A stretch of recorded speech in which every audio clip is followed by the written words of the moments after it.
friend of mine. He was the liaison between the Sicilian Mafia and the American Mafia. Okay. Oh, so he goes to Chicago. Luigi says, I check into the hotel they tell me to check into. And I get a room. I have a room. And you know, he's a drinker and he's a ladies' man. He's down at the bar and he meets a woman. The woman is an older woman, and she gets the discussion. What are you here? Where are you doing? What are you doing? What's your room? He tells her where the room is. She says, you know what? I have a daughter who's about your age.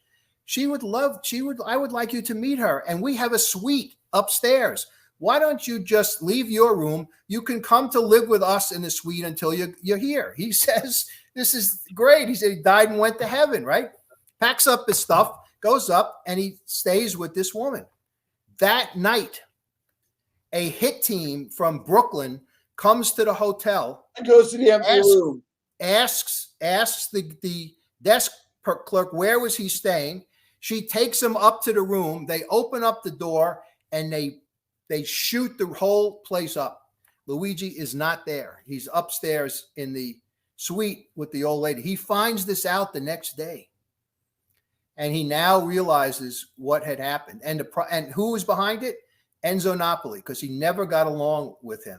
So now he comes back to New York. I'll skip that. He comes back to New York, sits down, and he says to me, Mike, they never even give me my share of the diamonds. It's weeks now, weeks. They want to kill me. So there's a big sit down in a closed restaurant in Midtown Manhattan. There's a guy, Enzo Napoli's there with the diamonds. These other people, someone from the Bananos, someone from the Gambinos, and they're divvying up all these diamonds. Nobody is pushing any towards Luigi. He says, they tell me that they're going to give me $30,000, me and my friend. He says, do you believe this? Millions of dollars in diamonds? 30,000, that's what I was going to get. And not diamonds. You're going to give me money. He said, Mike, but at the end, when they give you all these diamonds out, he says, some lawyer even got it. Some lawyer for the family got some diamonds. There's one big diamond left.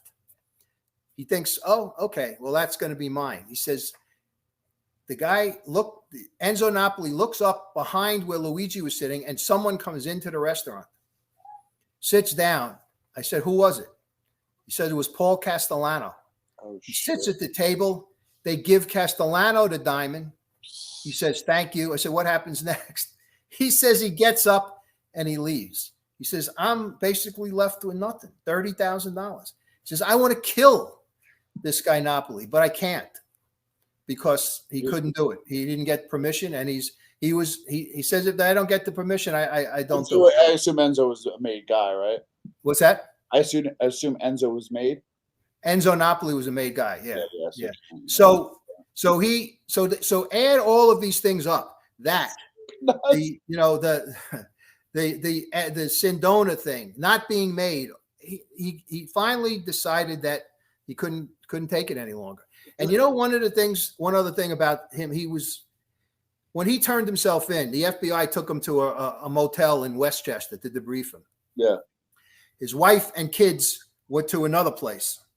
And he gets a call that night from his wife. And she says, the agents are gone. There's no one here. Apparently, the agents left her in wherever they put her. Luigi went nuts. He told me I almost killed the agent who I was with. So they fixed that. 2 nights later, he's in his room. He gets a knock on the door. He opens the door, and there are 2 guys. He describes them to me. 2 guys in suits. They just stare at me and look at me, and he says, I know who they are. And I closed the door, and I went and I said to the FBI, you got to get me out of here. He knew that these were guys. They were scoping him out. They were going to come back and they were going to kill him. And the FBI finally took him and put him somewhere else before they brought him to the DA's office. So yeah, this wasn't like the 60s. This is like the 80s, 90s. Like where? Yeah, this is. He comes to me in around 79. 78. Oh, okay, so it's still a little. Yeah. Not that it's an excuse, but I get it. I thought it was maybe 80s, late 80s, and 90s. All right, so. So okay. I hope that I haven't given away too much to your readers, to your listeners, I want you to buy that book. Now. I think you'll love it. I need to listen to this because it's the details of how this strings together. So everybody, I'm going to put a link below to the Amazon link. I'll put an Audible link too. If you have Audible, I downloaded. Yeah, actually, yeah, the book is